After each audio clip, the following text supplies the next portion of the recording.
my name is Issy and I wanted to talk to you today a bit about my experience with archaeology and how it has changed over the last few months. In January, I had a very clear plan of how I wanted this year to go, and much of my plans revolved around archaeology. I was meant to be sitting my A-levels and then going off to university to start studying archaeology there.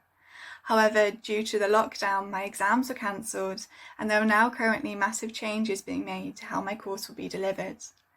I was also hoping I could volunteer this summer at a nearby excavation. I'd volunteered there in the past. In fact, it was the first place I'd ever volunteered on an archaeological excavation, and I was hoping to return and have it be this rounding off of my experience with archaeology prior to going to university.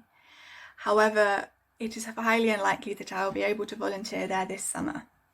I was also meant to be involved in running some really interesting sessions being done by my local YAC group, and again, these were unable to go ahead due to the lockdown.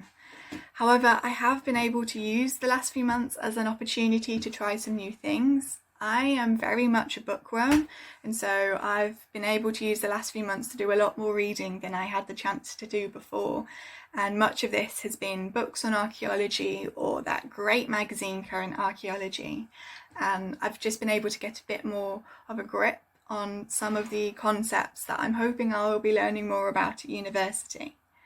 I've also used this time to try and do some sort of quasi-experimental archaeology, in that I've been learning how to use a drop spindle. I'm really interested in pre-industrial textile production, and so I decided I would try and have a bit of a hands-on approach to understand how people in the past were able to actually spin their cloth. And there have been many restarts, and I have a great appreciation for those past spinners now.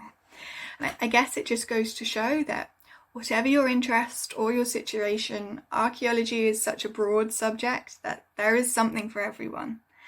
And on that note, I hope you all enjoy the rest of the festival and learn something new in this wonderful world of archaeology. Bye!